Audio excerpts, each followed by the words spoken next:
standstill traffic. Bro, it's getting ridiculous. 4 lanes closed off. Like 2 niggas racing. And then the back of the... we probably shouldn't cuss because we are now live. And no one knows this is coming out. Like, this is like brand new for everybody. Yeah. Yeah, this is kind of tough. Are you saying that we're dropping this now? We're dropping this now. Oh, okay. I didn't know we were going to drop this now. I thought I think we're going to do this for the surprise. Well, welcome back to the MWTI podcast. Hey, come on, brother. Now we here. Sorry for the noise. Yeah. I'm your co-host, Matthew Cordner. I am Hansley Joseph, and this is episode, I guess, 11. 11. But yeah, we're going to call this the special episode. That's not the official title, but, you know, the special episode. Matthew hit me like a week ago, and he was like, bro, we got to record. I said, what are we recording? He said, I got someone we want to talk to in the pod. I said, who? And then he mentioned a name, a blast from the past, the good brother, Le-voy. What's going on, man? What's going on, y'all? What's going on? Yeah, bro, you came through to the pod. I appreciate you for doing this, bro. Of course, man. Of course. I like to talk. Hey, man, this is cool. Like, you're a pilot. I am. You're a real-life pilot. Mm-hmm. I have so many You questions. fly planes.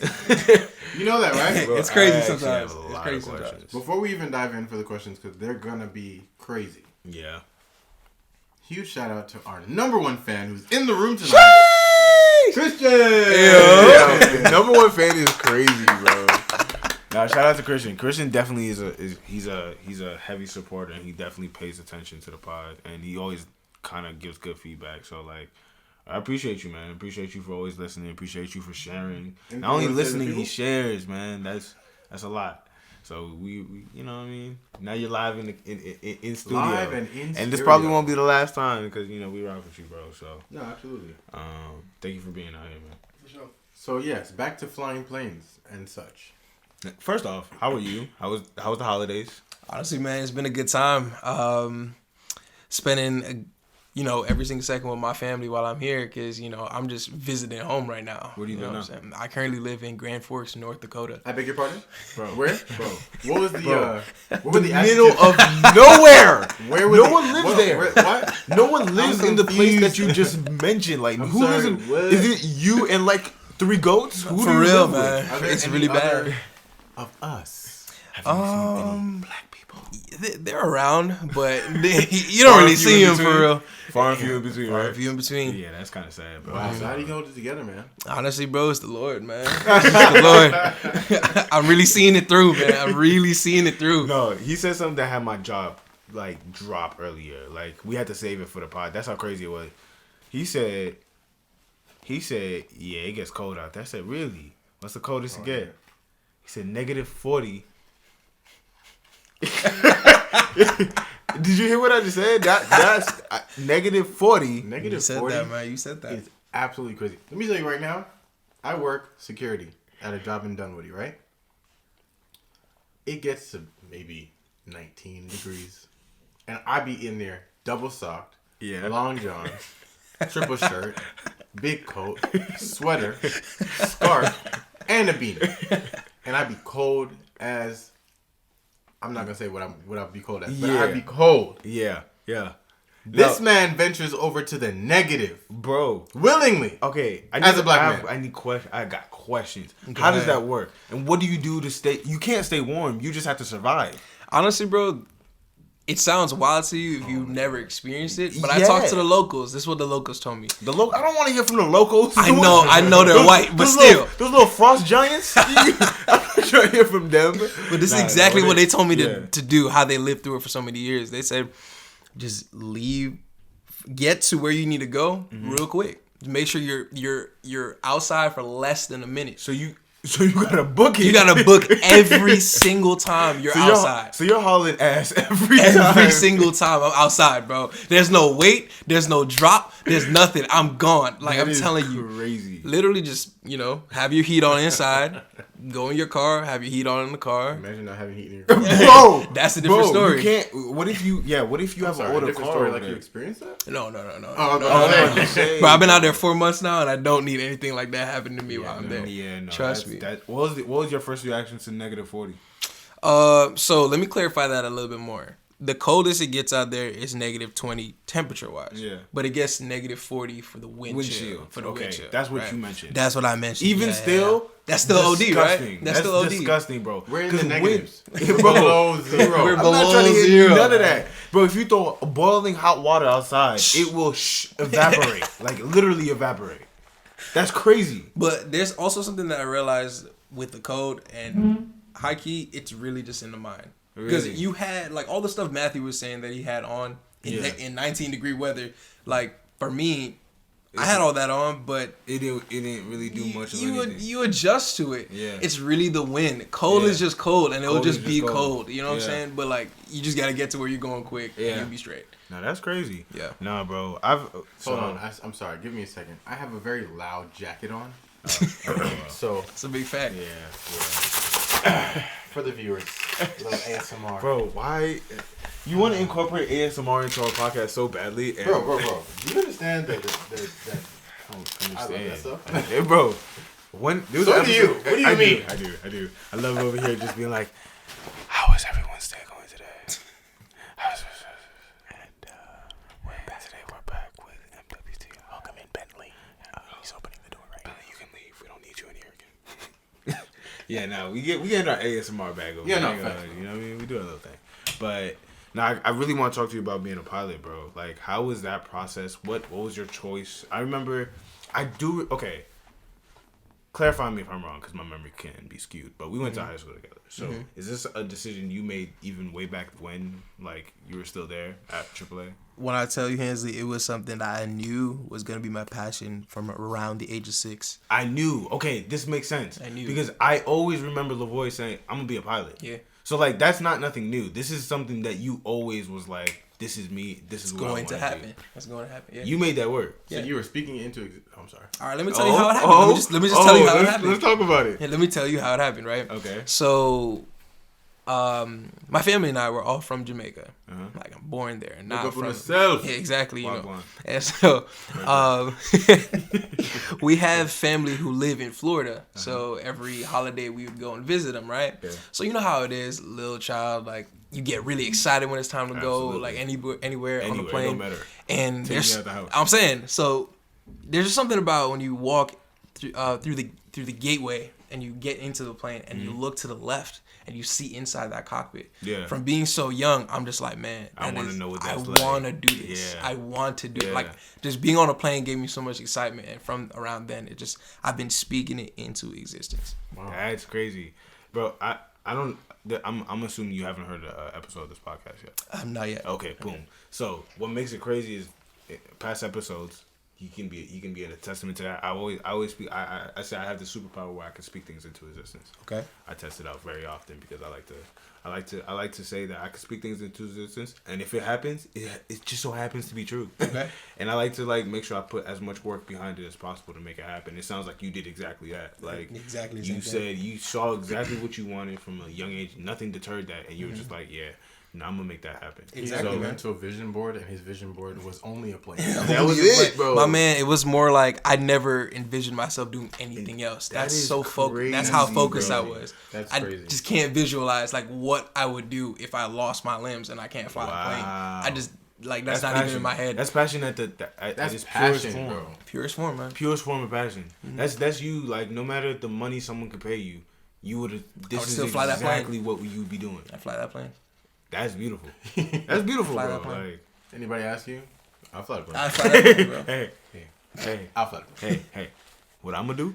I'm gonna fly that plane. I'm We gonna playing fly that mission plane. nice on GTA. I'm gonna fly But that helicopter. yo, that I'ma man fly that said, plane. hey, I'm gonna get in that chopper and Yeah, fly fly that there. plane. Speaking of that, you told me, because I've had this conversation, disclaimer, before we decided to record this today. Yeah. So we were talking about how he has, what is he gonna do during like COVID time? Like what do you do? And I want you to like really explain during COVID what you did as a student, and you know all that. Oh, that and is right. I assume you're bringing up the simulator. Absolutely.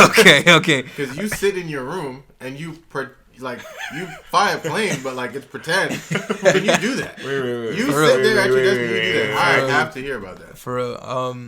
Well, it all started when I was once again around 6, a little later now, I guess 9 or so, my dad decided to buy me the flight simulator for the computer. Yeah. You know how everybody has a PC at home at some point. So like we had that at home, and my dad made sure he bought that for me. And just the passion was just getting better and better. Yeah. And since I was and you know how it was during COVID, all at home. Yeah. I made sure I got one of the newer ones for my computer, and I got a joystick that would control the plane, and that was my way of basically coping through that time, making sure I was keeping the dream alive because I couldn't actually go out and physically touch a plane. You see what I'm saying? Yeah. So I made sure I put my all into building that simulator, making it better, making it a lot more realistic in any way possible. So yeah. So what was that? What was that time frame? So how long were you just on the simulator? Because I know the pandemic was messing everybody up. Oh, for sure, man. Well, something to know about the simulator is that it's all real time. Oh. It's all real time. There's no like shortcuts really to anything. So if you crash, you crash. I guess, yeah. You can restart a flight, simulate it. It's like nose diving into. Have you ever done that? Of course. What, man? It's still a game. It's still a game. I was about to. Exactly. But like to give you some. Bro, the way I would crash 20 times a day on that, bro, I want to hear boom, you failed. Just cause. But like, to tell you how realistic it is, if you want to do a flight from, let's say, New York to Florida, that's about the same time, 4 hours, 4.5 or so, that you're taking, like a real plane would fly. You see so you're on the simulator for 4.5 hours just sitting there looking at this guy. So, no, not exactly, because, we still got lives to live, right? Yeah. Right. Basically, what I do is, once I get in cruise, to the cruising altitude, set that autopilot, set a timer on my watch for the time I need to start the descent, go about my day. Leave the computer, let it fly. Because, what else am I going to be doing? Yeah, bro, I don't need to sit here. I'm going to be actually doing that when I start working for an airline. I'm like, why am I going to do that now? You see what I'm saying? So So when do you get to transition to? So I need to take this back because I got mad questions. Okay. All right, so I got you. Hold on. So to have some form of order, I would love for everyone to know where you came from. Okay. And then lead into what we're going to talk about for the rest of the podcast episode. Okay. Mm-hmm. So start us off. You graduated high school. Where'd you go? Okay. All right. So I was looking for a college that had an aviation degree and, of course, was Seventh-day Adventist as well. Mm-hmm. So I chose Walla Walla University because they have the aviation major there. Oh. Essentially, how it works is that each year you progress through a specific license or rating moving forward. So what I did at Walla Walla was I got my private pilot's license. It's the first license you get. Yeah. It's kind of like your permit when you're driving, if you will. You know, kind of like that. And then after that, I got my instrument rating. Your instrument rating is essentially your rating to fly in clouds or reduced weather. Mm-hmm. Then I got my commercial license. Essentially, that is the license that allows you to be employed by, honestly, like a charter company or anywhere else. You can get paid for the flying that you do. Yeah. And then after that, my senior year, I got my certified flight instructor rating, which is, as you can tell by the name, I can instruct people to fly. Yeah. So that's essentially how the 4 years at Walla Walla looked. I got all my ratings moving up while I was there in college. So how rigorous is that whole whole process? Yeah. Well, Hensley, if you look at something like passion, when you take passion into something that you're doing, you don't really always feel that it's difficult at times. No, truly, bro. If you have passion for it, you will do it. That's what passion does. It's the driver that keeps you going when things aren't fun. Exactly. Exactly. Because a lot of people are waiting for it to be fun again, but sometimes it's not always fun. It's the passion that keeps you going. I mean, I'll tell you this right now. Matthew would ask me, what are some things that you faced along your journey in aviation that were setbacks or made it feel bad? And one of the first things were, like I had already stated, I wasn't born in America. So when starting out, they need TSA clearing. So I needed my passport to be shown, and it just so happens right before I went to Walla Walla, my passport expired. And so I didn't realize all that stuff until I got there. So that was a hassle.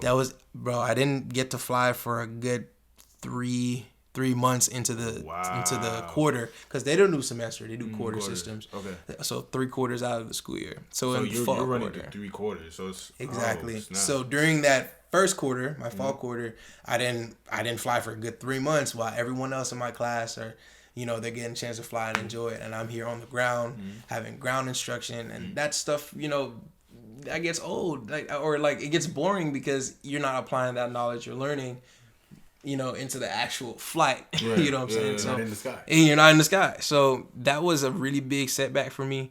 That was the major setback for me throughout college, but overall, it was just weather. Weather is a huge thing that people don't really notice. I can imagine. Isn't that a lot of why flights get canceled? Exactly. Yeah. Weather. That's something we have no control over, right? That's nothing. So, that's Mother Nature. You have there's no say what can happen. That's what right now my aunt is literally in that predicament because a lot of the flights that's what I wanted to bring up too. A lot of flights got canceled this past week.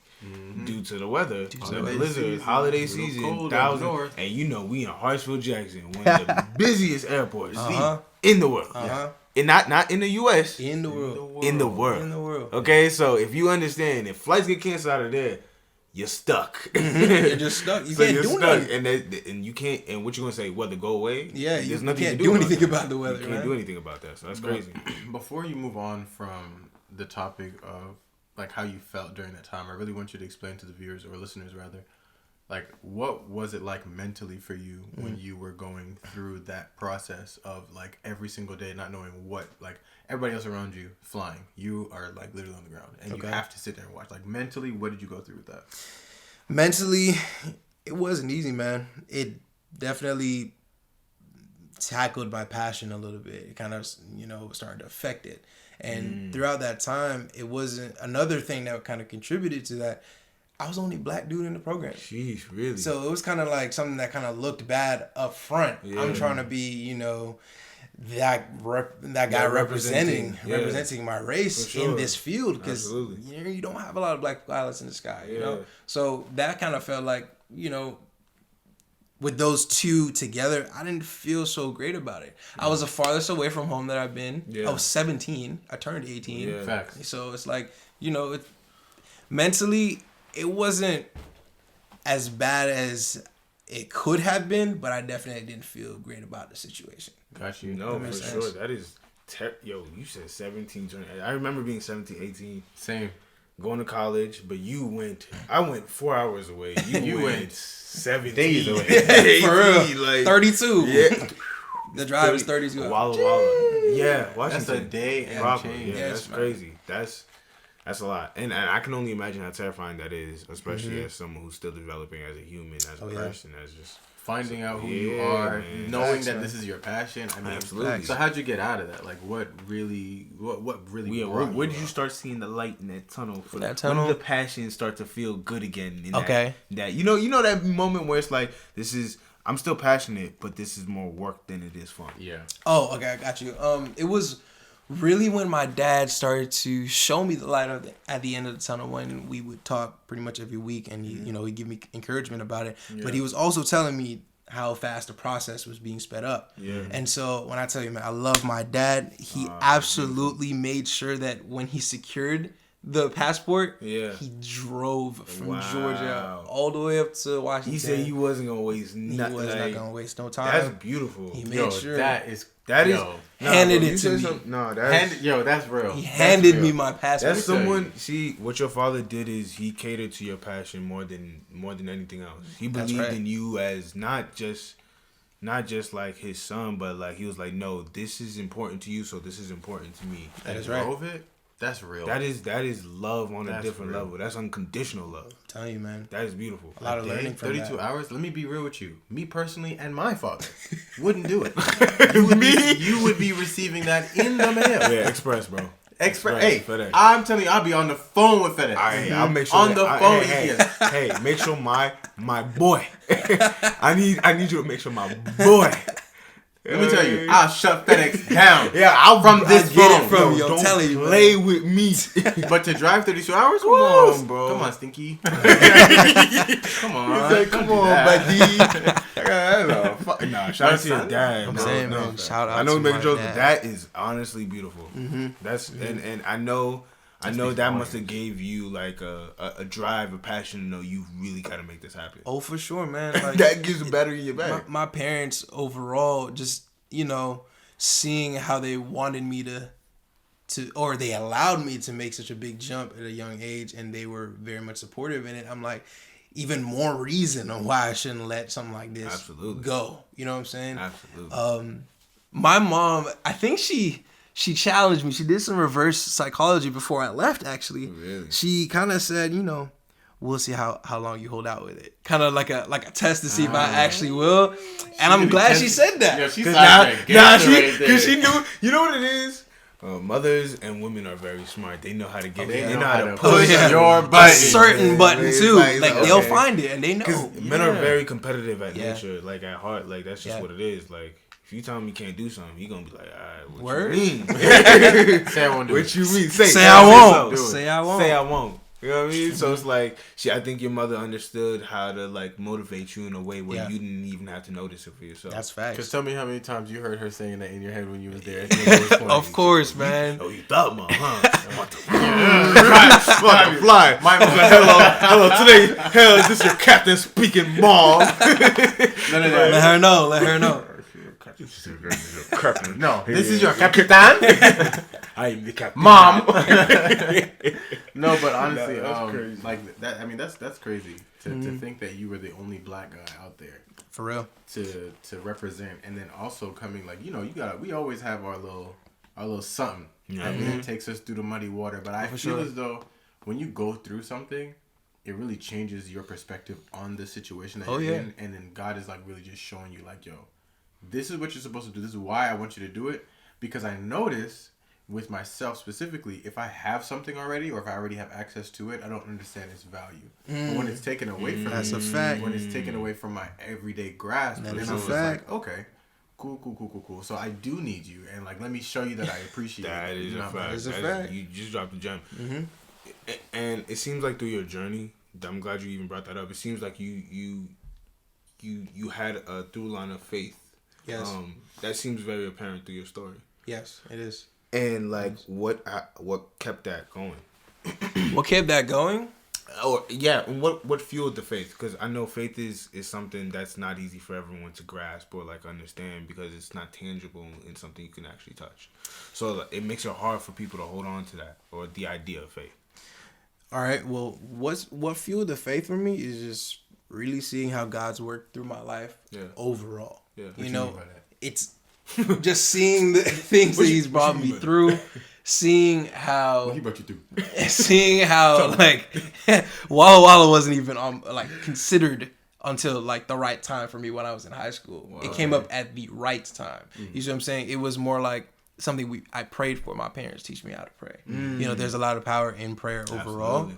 And so I think that I kind of just stuck with that idea that if you really submit that plan to the Lord, like He'll definitely make sure that He sees you through it. Wow. You see what I'm saying? Yeah. So I think that was a big thing that helped me fuel the faith. And I am a firm believer on everything happens for a reason. Absolutely. Divine timing is real. Exactly. I don't think you just have I don't think things just happen just because. Absolutely. That's my outlook on life. Yeah. And for me to go literally to Walla Walla, Washington, that doesn't even sound like a place. That sounds like a place you make up. That sounds like Walla Walla sounds like the main factory for a Walmart. I'm saying, right? Yeah. It doesn't sound real, bro. Walla Town. Walla Town. You know? It's like, bro, what the heck? I left all the way here from Atlanta, Georgia to Walla Walla, Washington. Not even DC, bro. This is Washington State, across the country. Yeah, bro. I felt like you're close to the Cali. This is on the West Coast, West Coast, man. Like everyone I was talking to, they would be like, "Oh, you go to school in Washington? Oh, you know that's just up there from Georgia." I'm like, my man, states,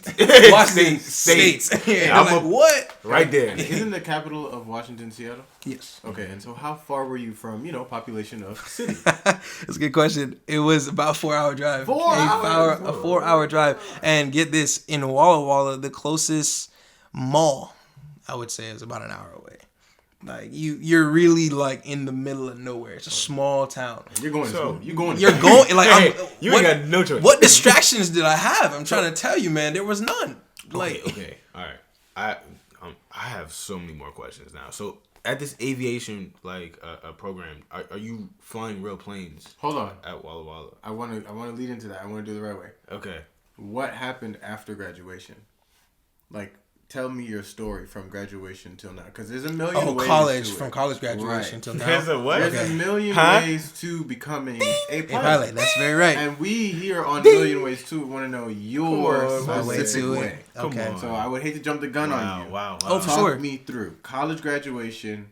What's that next step? Okay, Talk me so to where you are now. So you see how I mentioned the certified flight instructor Yes. rating. That's what I got my senior year of college. Mm-hmm. There's a reason why I got it. Throughout my 4 years traveling back and forth between Walla Walla and Georgia, because like on breaks I have to come home, especially Christmas time. Yeah, see the family. I made sure I sought out all the pilots in the airport, in the terminals. Wow. Like if they're free, if they're just chilling there, not doing nothing, best believe You were talking I'm to walking up to him. Yeah. Be like, what's up, man? Introduce Yeah. myself, whatever. Yeah. But how did you get to where you are? Yeah. And when I tell you, over so many conversations with them, they all aligned with become a flight instructor. Wow. They said become a flight instructor. I kid you not, that is the best way to move forward. Really? So with me, like I said, getting that flight instructor rating, the idea is that you teach students to fly, right? But you get paid for that time as well.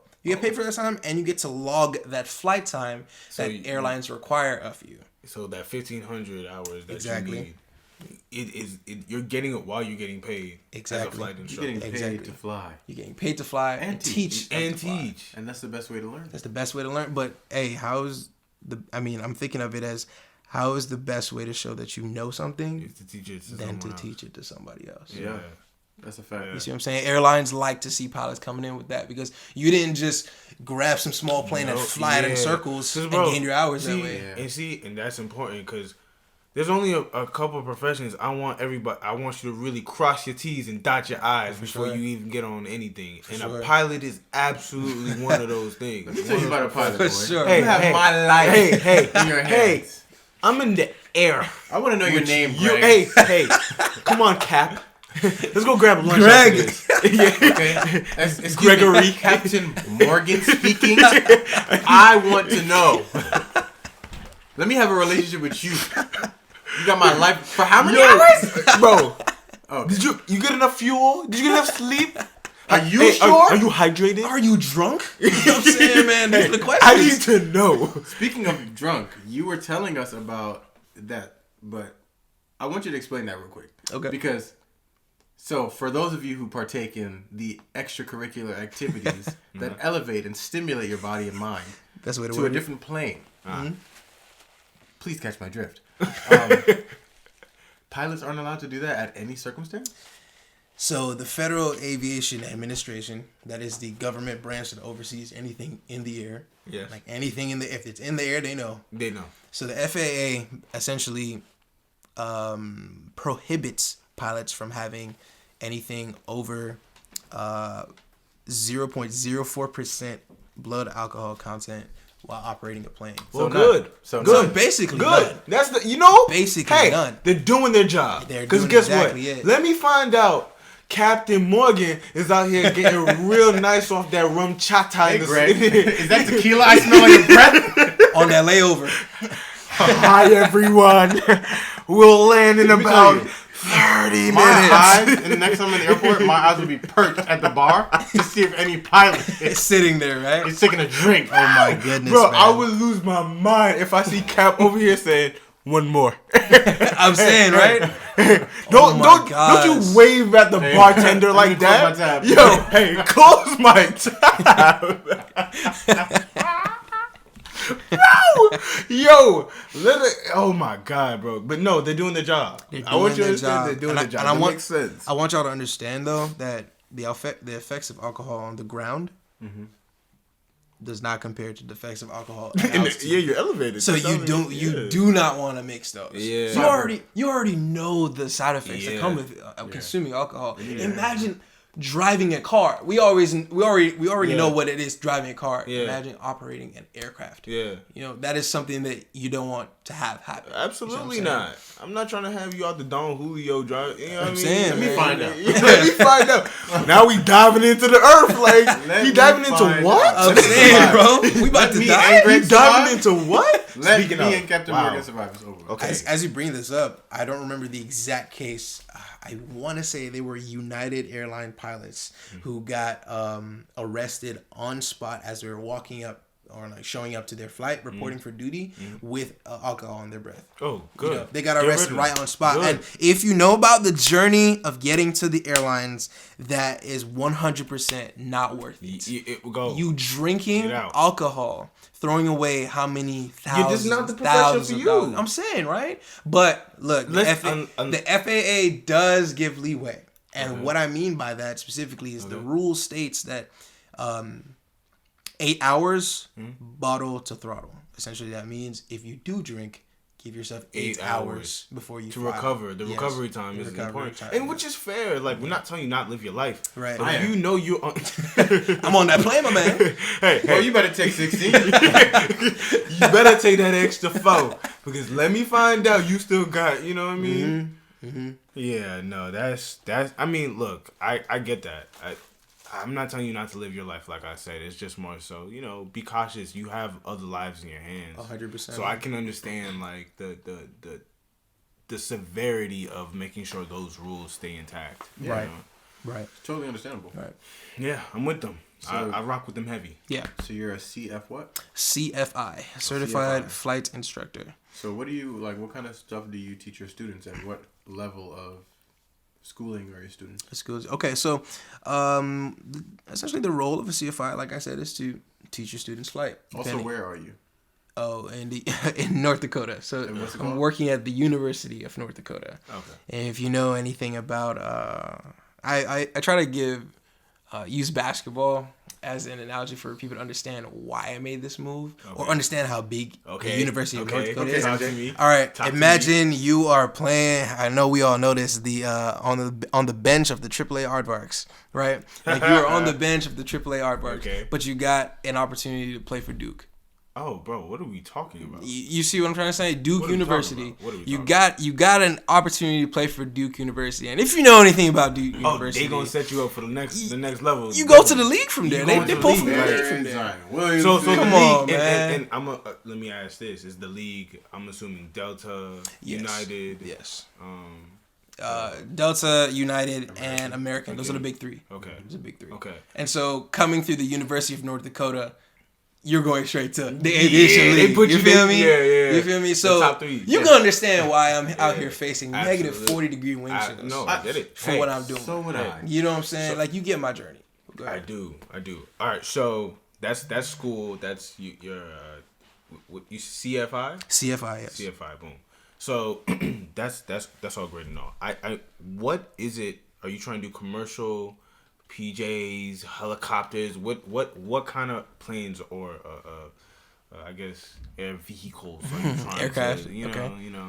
Trying to To get to where it's okay. Yeah. Delta has really been my forefront. okay. When I'm coming in, Delta. landing the small planes that I do fly now, I remember actually throughout training, my instructor would always try to motivate me and help me come back from a mistake that I would make during the flight. And he would say, "Would a Delta pilot do that? Yeah. Would a Delta pilot do what you just did?" Wow. And that right there kind of spoke volumes to me. So you can see Delta Airlines has really been at the forefront, and that's No, what they're kind the of guided godfathers, me. dude. You know what I'm saying, man, Yeah, like they the stamps. They hold the space in the air. in the airline, in the Yeah. industry, they fly almost every single plane. Literally, They fly they're almost international. everywhere. Yeah. You know what I'm saying? Like that's just been my goal. Yeah. You see what I'm Yeah, saying? no, I get it. That's really cool. So back to Matthew's question though, you were asking me exactly like what do I teach them? It depends on their level. So like I had explained earlier, you have private students, private pilot students, and then you have instrument students and commercial students. Those are the three main ones that I teach right now, because my flight instructor certificate only allows me to instruct those three due to the fact I haven't had it for longer than 2 years.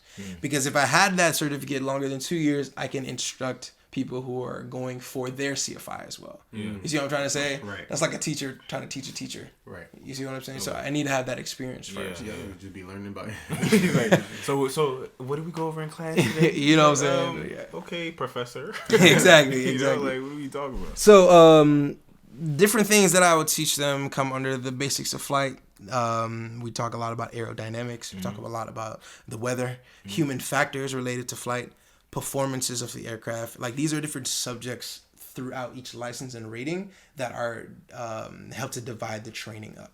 Does that make sense? So we have a ground portion. There's some lessons that we might meet on the ground for an hour, sometimes 2. Those are very strenuous. But that time to kind of teach them the knowledge concept of what we're going to do. And then let's say the next day we have our flight portion when we'll actually fly that.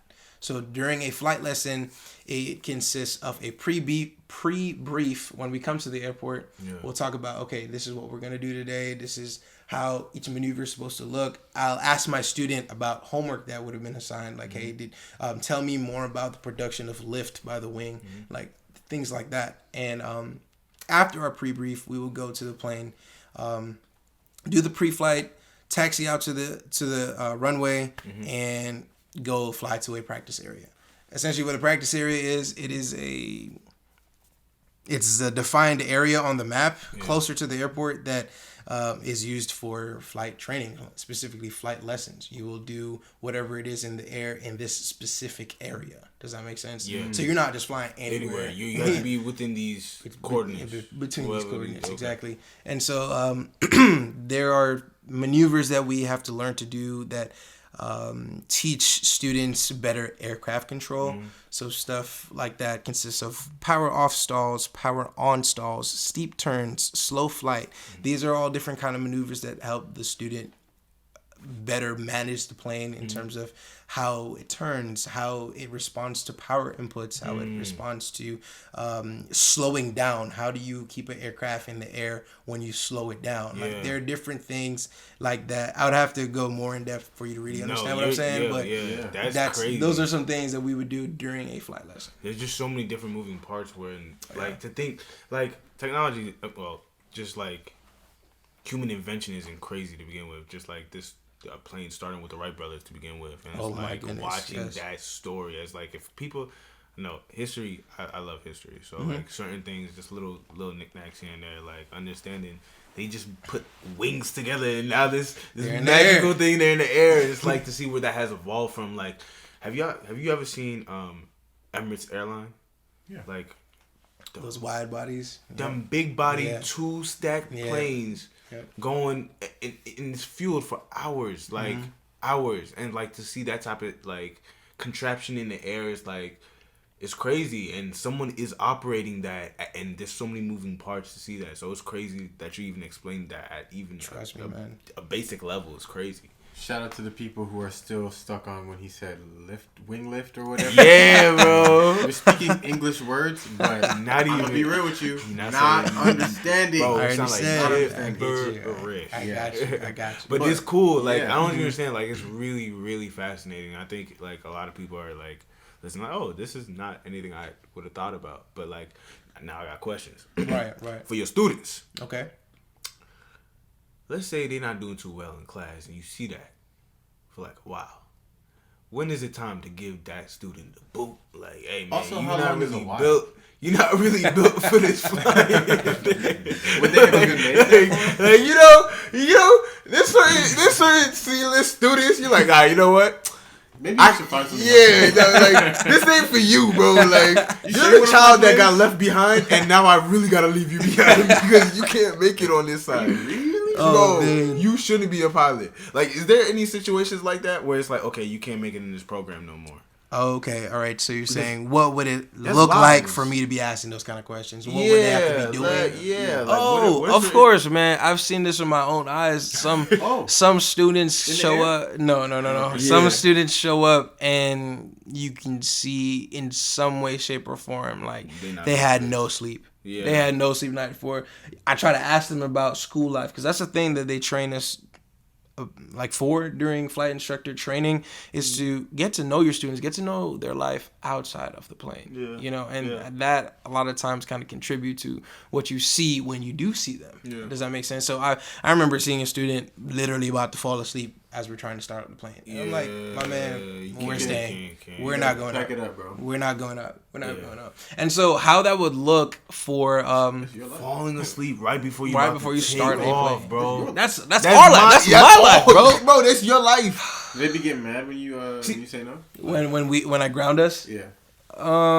Sometimes, but What other do you times they're mean? just like they don't care enough Mad. to really have an emotion for it. Really? Does that So make they don't have sense? the same passion as They you. don't have, no, man. A lot of people join aviation because they think it's cool, and they think because it's such a lucrative field to go in, a career to go into. They're like, "Hey, I'm gonna just be a pilot, man. Y'all don't do nothing." Yeah. I'm like, "Okay." You don't do And nothing. you're like, "All right, bro. All right, you then you they gonna get over there, see." They confused at how much there is to like Exactly. learn, and there's nothing about being a pilot that told me that was easy. Like there Nah, was man. never a point in time I thought, yeah, I can just be a pilot. Like Facts. Oh, It's too many buttons. yeah, too many bro. buttons, bro. You see the cockpit? Like too the- much, man. Yeah, and I immediately knew. Bro, I didn't I'm want like, ooh, headache. Get me away. Get me to my flight, my seat. Yeah. First class, first class. Hey. 812. All right. Okay, that's where I'm sitting. Hey, not the middle. No, hey, no. Not the middle, sir. Window I feel seat, that. please. I feel that. The wing. I mean, Yeah, you bro. said lucrative, so I mean, Yeah. I'm sure not only me, I mean, but everybody else that's listening want to know how much do they make? Really time. Like, you got my life in your hand. You know what I mean? Right? I gotta trust you for how many hours? sure. Then you get on the radio mumbling. Then you talk about some, we about to hit turbulence with no remorse. Like, how much am I really paying you to fly me? That's a really good question. We want to know. It's a really good question. All right, so just like any other job, it kind of depends on where you are. Yeah. So, Tough. airlines depends on the airline that you work for. Will obviously So depend who on you're going the for? The scale. creme de creme. The creme you de know la what I creme, mean? The creme Delta de la creme, Airlines. you know what I mean? I will tell y'all right now that when you start out with them, they start you at a pay of $90 an hour. beg your pardon? Starting. And with that, right, what airlines do is they guarantee you a monthly minimum, and that monthly minimum is 75 hours. So what that means, right? So it's- you could be sitting at home, and you didn't fly that month, Mm-hmm. but at the end of the month, you would have made 90 times 75, which is minimum. So it doesn't matter if you hit that quota or not. you didn't even touch the plane. You didn't have to fly that much to hit that 75, and you still make that minimum just because you're an employee of this company. Exactly. That is lit. Starting out. So essentially what that means, right, is that your second year at Delta flying, let's say a Boeing 737 or Airbus 321, you've all flown on that if you've flown on a plane before. It does the regular routes, like the shorter ones, if that makes sense. But second year at Delta, you're making like $120K. Like a year, like easily. Like, I mean, yeah. Bro. that's not even That you makes grinding sense. hard. That's not you grinding hard. You're just your second year out here. Yeah, You're off the. for You're real. not even really off the bench for real. I'm For real. You're not saying, even hitting man. that 40-hour Yeah, mark, man. bro. I'm saying, man. That's beautiful, bro. It's- I mean, but you put in a lot of time and work into getting to that point. Sometimes it's nice to work that hard and not have to put so much work afterwards because That's you very put true. so much work in the beginning. Like, Yeah. people always see you. They see you as a pilot. All right, boom, boom. They don't know what you went through to get to that point. They don't know. So, And like- you guys need to understand that aviation is extremely expensive overall. Yeah. Just overall. Yeah. Like, there's nothing cheap about aviation. Nothing. At all. The Bose headset that I Yeah. use in the aircraft literally cost me $8,000. Yeah. That's on just a headset. Yeah, you need to be able to have amazing qualities because you're up in the air. Up in there, you and need to hear yeah. air traffic control, everything like that. You want to invest, and of course, I bought a better headset because I'm investing. In Oh, something. you had to buy So it for there's yourself? better than $1,000. Oh yeah, definitely. He said, huh? No, I bought the better headsets than some of the other ones that people use Okay, during okay. training. So you can get a headset starting at like $250. You see what I'm saying? 250 minimum. Heard you. Minimum. You see what I'm saying? And these are just this is just a fraction of understanding how much money aviation takes, and that is a big reason I feel that people don't like go into the field. It takes a lot of money to fly. A lot of my friends I started out with at Walla Walla, they dropped it. I was like, bro, why? What did they end up doing instead? Business or something. Okay. They got out of the whole aviation. Exactly. Because I feel like even if you're not a pilot, there's other parts of aviation, correct? Like very much. Very much. The people who run the ground, the people who are in the tower, like all that. So like it's not just the pilot. How is it having that communication? Because you have a team essentially of people people don't actually see around you. It's in your ear. It's, all that. So it's like how's that building that rapport? Do you talk to the same people, or is it because you're flying to different places, the different towers are different folks? So are you essentially asking what does communication look like when you're a pilot? Correct. Like actual communication. Yeah, like because I want to know. It's like I said, it's different towers at these different places. So it's like you're talking to different people. It's not the same team. Yes, you were very right on that. That. And there are a lot of different people that you talk to on each flight, and I'm talking airlines right now. Yeah. I'm not talking where I am instructing in flight training world. Yeah. But on the airlines, you talk to people who push back the aircraft. I don't know if you've ever seen a plane from the gate. There's a little car that attaches to the nose wheel and just pushes it back. Yeah. These planes can't reverse. Yeah. So you have a pushback to put you in the thing correctly. To put you out in on the taxiway from the gate when you're pushed back. Uh-huh. Yeah. So the pilots talk to them. Pilots talk to those guys driving those little carts on a certain frequency. Yeah. You know what I'm saying? That's some person. You also have the ramp agent. They'll talk to who gives them the manifest for the people who are even on the plane. So that's someone you're talking to as well. What do you mean?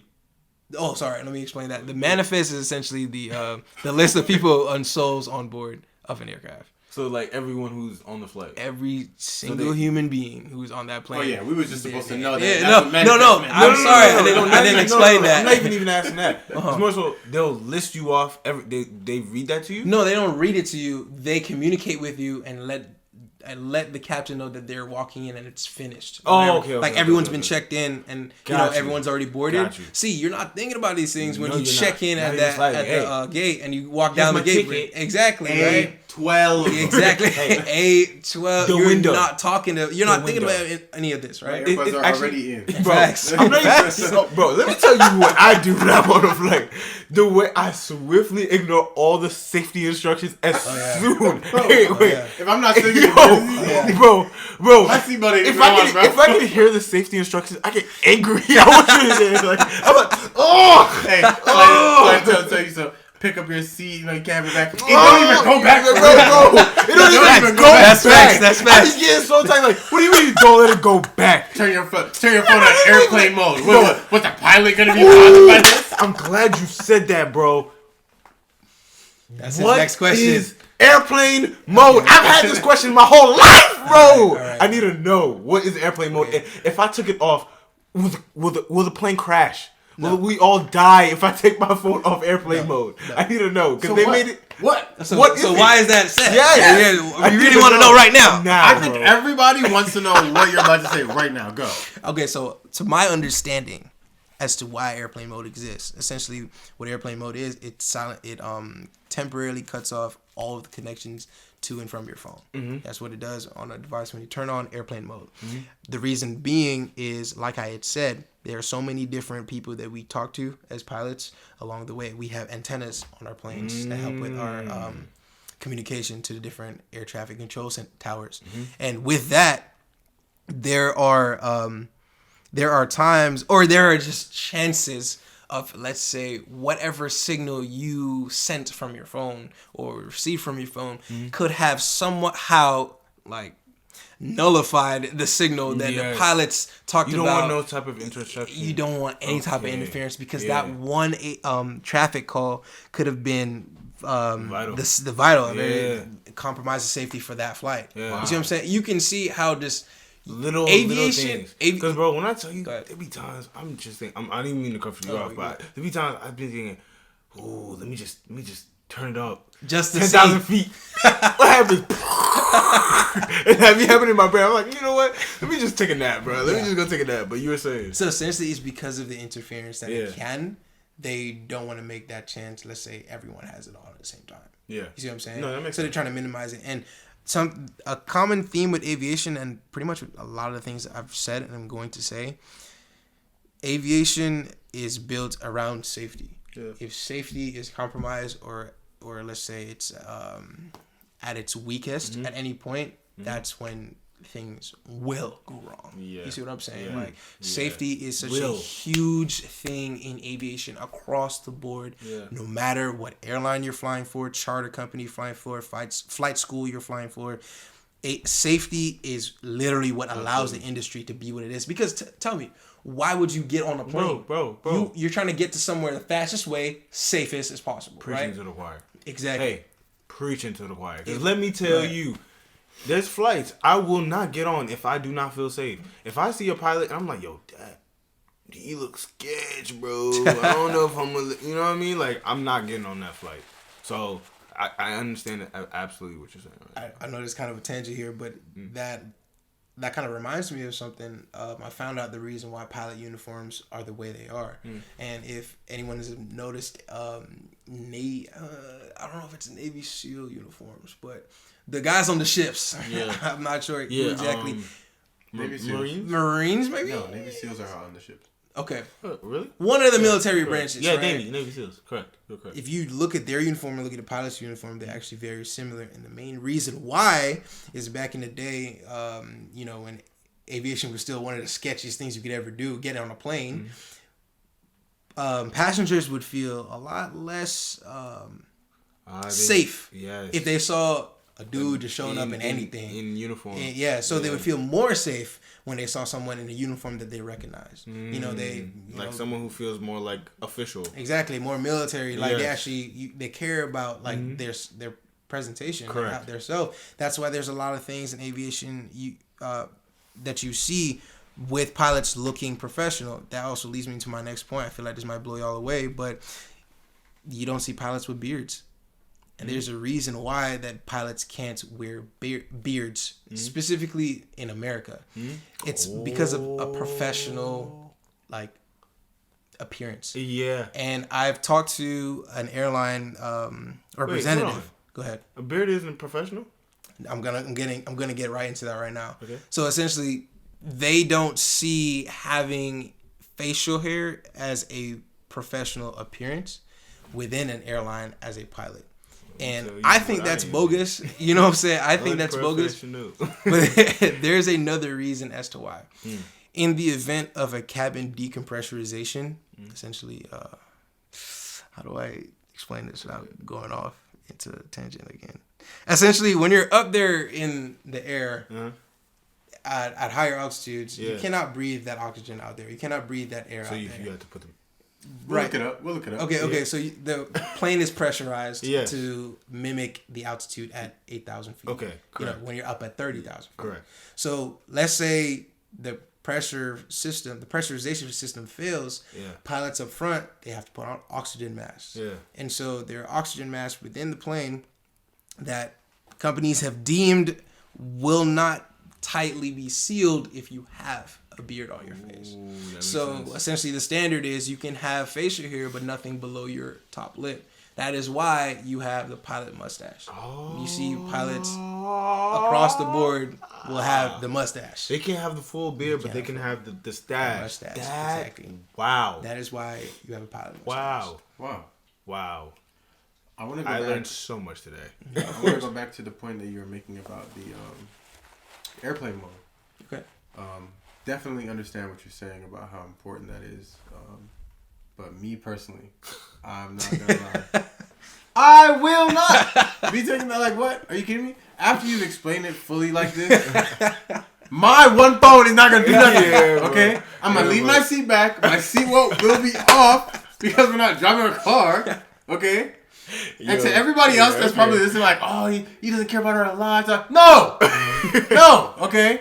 You're thinking the same thing, and I bet you won't remember the next time. I bet you won't remember. What's even more funny, too, when you want to really think about it, like, how planes going to have Wi-Fi then? You know Yeah, what I'm saying? bro. Like, Hey, I used to. I'm like, oh, so you gonna tell me I can keep my Bluetooth off, But- and I keep my Wi-Fi on, but I You gotta gotta put turn the my- Somebody explain. You know what I'm saying?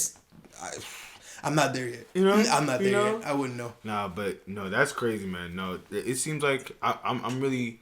I just want to say this, man. I really want to pray for your continued safety in the air because I know that's something that's crazy. Like you have so much in your hands. I have the question of the hour. Go ahead. When I'm on a plane and we're going up and we're going down, my ears, Yeah, that's and crazy. you're in the air almost every day. Yeah. So why is that? What's going on? Explain what the question that I'm trying to ask for everyone, please. Why your ears pop? Is that what Not you're even asking? why my ears pop, but how do you deal with that if you yeah. have to? No, yeah, you probably do. I do. Yeah. I don't deal with it as much being lower at 3,000 feet, 4,000 feet when I'm flying every day, but going up in altitude like 30,000 feet or so, of course you're gonna be dealing with that. 3,000. What is the average? What's the average altitude for most like commercial flights? About 30,000. 28 to 36. Okay. 28,000, Who 36,000. usually goes above that? Is it like fighter jets and Yeah. stuff like that? They're the ones who are.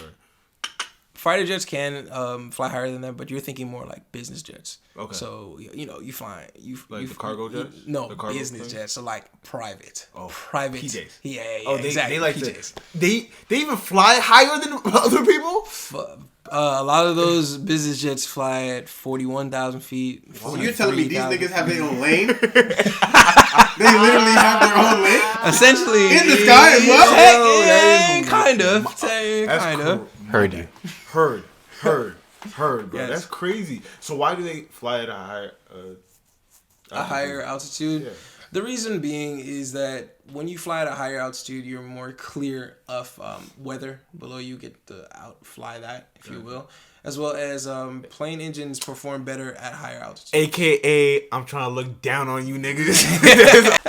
That's just different, bro. I'm saying no, it's definitely different. But like I was saying, jet engines perform better at higher altitudes, and there's less fuel burn while you're cruising there. Yeah. So kind of think of it as it's better. It's a more efficient way of traveling. Yeah. At a Which is higher why it's so altitude. much more expensive. Exactly. That's The, lame. the cost to operate, man, a King Air C90, that is an example of a plane. This is one of those that fly for like charter companies. It's a lot smaller, turboprop. The cost to operate that plane per hour is like $1,300. $1,300. So I'm trying to tell you that when you get up into those airliners, the amount of money that it costs just to operate it is just ridiculous. And all the other baggage that comes with that. Oh my goodness. That's a lot of things you have to factor. Ooh, I guess I have another question. So, like, is there a difference between, like, when you're flying a charter plane or, like, a cargo plane or, like, is there a difference in how do you have to adjust towards that plane, or is it the same thing because you're in the air? It's like, all the same? Every plane is different. Okay. Every plane is different overall. A lot of the times, the procedures are relatively the same that you will do, but every plane is different. What are the major differences between each? It depends. Like that's more of a okay. Well, what I can say is that you might have the button to start the APU. I'll explain what that is in a second. But you might have the button to start the APU beside you. You're reaching down to it beside you on the captain's side, on the left side.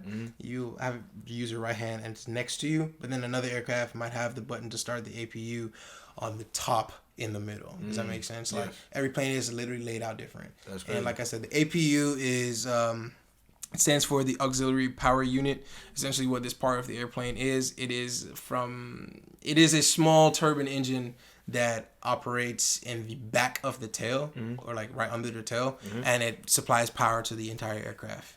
So if, let's say, both engines fail in the air, they'll turn on the APU and go through their checklist to solve the issue. But the APU definitely helps in safety procedure. Well, flying is scary, boy. There's a lot to it. Say if the plane shuts off, you press this button right here. Boy, the way I'm panicking. Hey. This is why we go to A12. Hey. And he goes to the cockpit. Hey. We know our place. Watch it. Window. Yo, guys. A12. This episode. Guys, I have a flight at 7 a.m. tomorrow morning, and I haven't checked my seat yet, but I just really feel like it's about to be A12. I really hope like it's you A12. Hey man, I really hope it's A12 because at this point, it needs little aisle seat for you, bro. You know what I mean? Little aisle got you, man. It's good for But us. we talked a lot about your journey, your one way to the million ways to becoming a pilot. But as we cruise and close down this episode, We land this episode. plane, I want to talk about landing planes for real. Okay. You were telling me something about how it feels, and I want to specifically ask two separate questions. How does it feel? But I want you to answer this one first. How can you tell between a good pilot or an experienced pilot versus a non-experienced pilot? Like while you're on the plane, like you as a passenger, or can you really tell? Okay. I see what you're trying to ask. Yeah. You can't really tell, and the reason why I'm saying that is, no matter the amount of hours you have as a pilot, you can be a captain with 20,000 hours of flight time in your life. And you can be a captain a first officer who just made it onto an airline.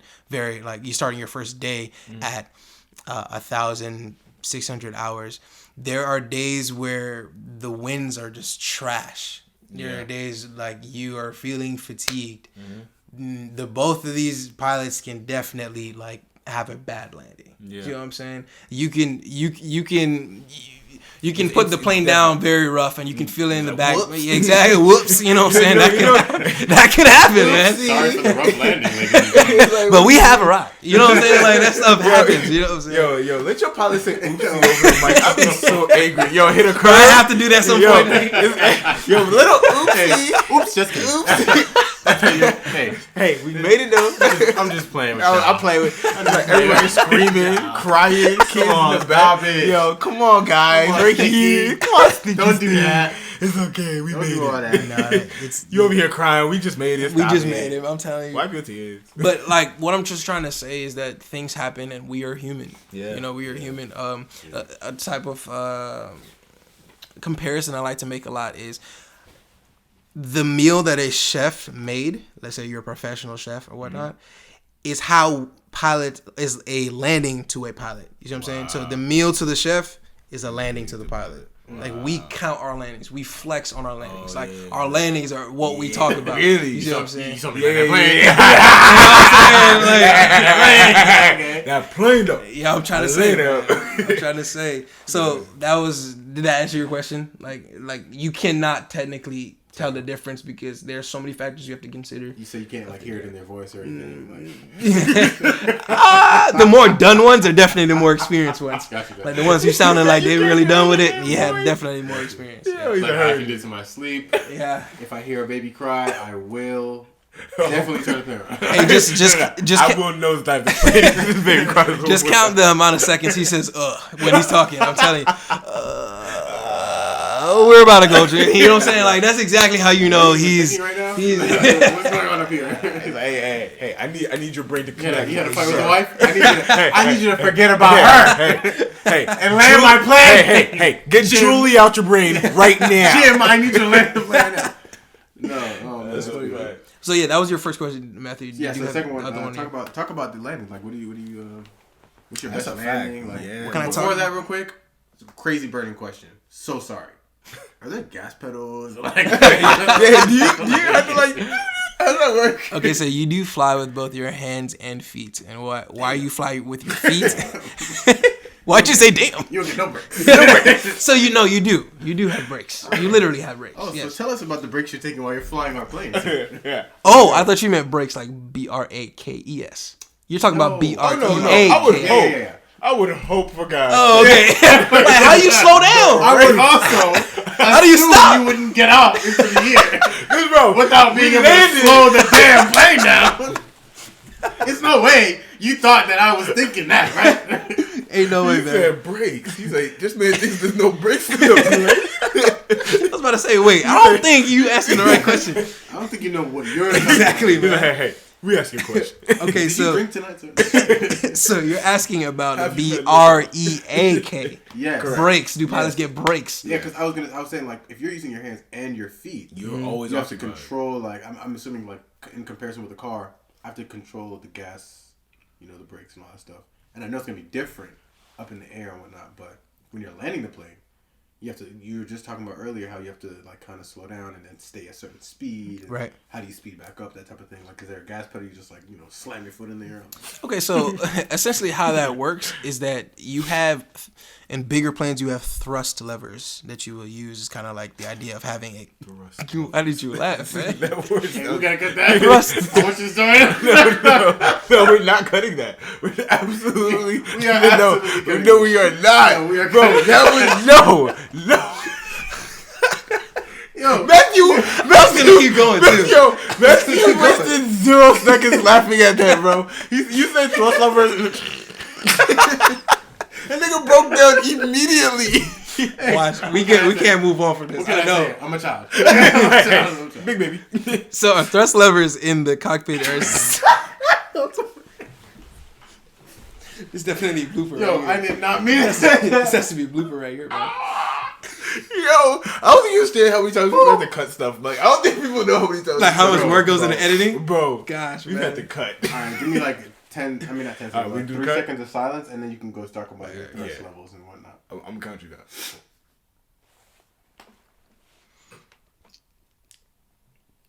So, like I was saying, we have thrust levers in the plane, and they essentially act as like the gas pedal does in a car.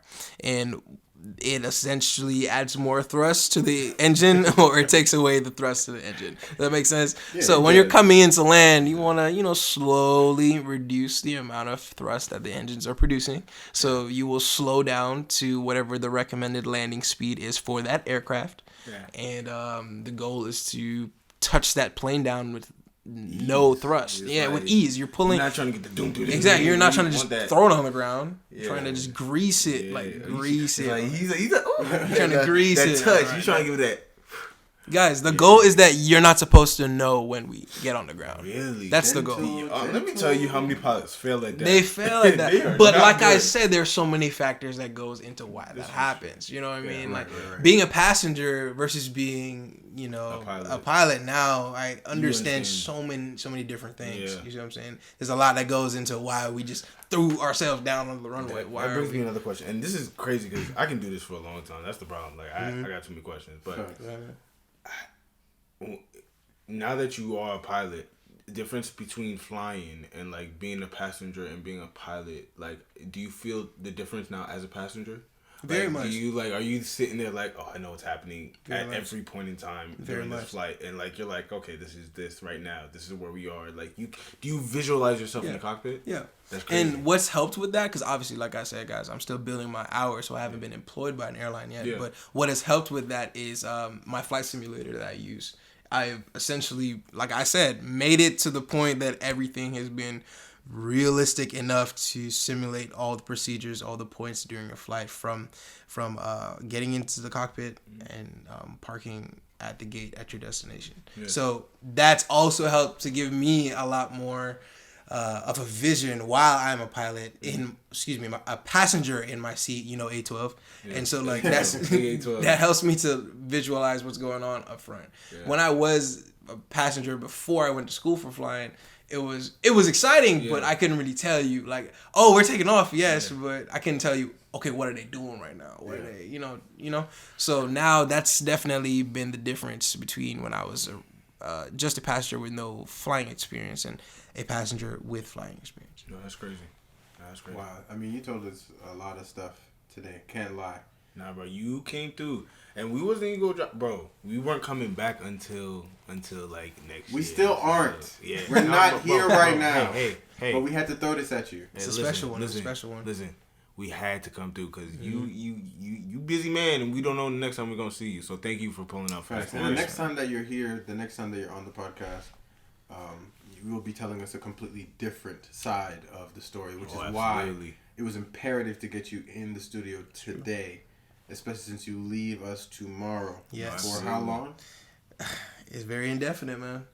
I don't know when I'm gonna be coming back to Georgia. Really? Just because, like I said, my major goal right now is flight time. Absolutely. The more I'm away from that plane, I'm just out in North Dakota for no reason. You see what I'm saying? So as much chance as I can get to be in the air, I will. Yeah. Because I told you, man, I'm at 400 hours. The minimum is 1,500. Oh, yeah. You gonna get I have 1,100 hours to go. Bro, you are ready. I am trying. I love to see your passion for this, man. It's beautiful. Man. That shows, and that will in turn very much show within your career. Mm-hmm. And the places that will take you, and I'm very excited for that, because next time we hear from you, man, you'll most likely be a Delta pilot going crazy out here, man. So I'm excited to see what you do and how that goes. So thank you very much for coming on here. I have one last question before we completely finalize. What can you say to somebody right now? A small 10-second word of advice for somebody who is just now beginning their journey from high school and saying, you know what, I want to be a pilot. Honestly, stick through with that goal. Never let that die, because it's very easy for it to. Yeah. I think that is something that you have to make sure you see it and you not just say it. You see what I'm saying? So I think that's what I really can't say right now, because you will face hard times. But those hard times are 100%, not 99%, 100% worth it when you're actually flying in the air. Gotcha. Yeah. Hey, man, I appreciate you for coming out here. We're going to, put all this together. But thank you for doing this, man. Of course, very much so appreciate that. Where can they find you, bro? You can find me on Instagram, _Leandre. That's LEAUNDRE. And follow me, hit me up about questions. Like, I'm very much happy to help about anybody or help anybody who's pursuing this career. So anything aviation wise, go talk to the boy. Of course, man. We'll tag him. We gonna tag him. Yeah, hey, man, where they can find you, man? You can find me at MWTI. Shit, you did it. That man did it. On Instagram. Always, every time. And we will be uploading this episode quite soon. Very soon. And that means that we're coming back soon. Very soon. So do not miss out on what we have in store. Yo, we've been cooking. Absolutely. All right. That's all we're going to say. Where can they find you, brother? Hey, brother, you have to find me at MWTI Pod. I don't care about the rest of everything else. All right, peace. Bye. A million ways to it. A million ways to it. Yeah. A million ways. A million.